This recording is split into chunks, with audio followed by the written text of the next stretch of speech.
সংসার জিনিসটা একটা অদ্ভুত মায়া, জানো তো। আগে আগে মা যখন নিজের জন্য না জিনিস কিনে বেশিরভাগ জিনিসটাই সংসারের জন্য কিনতো, তখন অবাকই হতাম।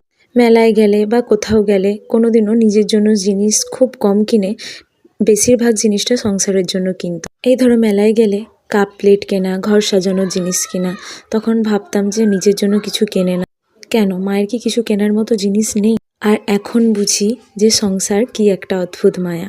এখন নিজের জিনিস কেনার কথা এলেই যেন মনে হয় কি জিনিসটা নেই, কি জিনিসটা লাগবে সংসারের জন্য, এগুলোই তখন মাথায় আসে। এইখানের মধ্যে বেশিরভাগ জিনিসই রান্নাঘরের জন্য কিনেছিলাম। পার্সেলগুলো অনেক দিন থেকেই পড়ে আছে, আনবক্সিং আর করা হচ্ছিল না সময়ের অভাবের জন্য।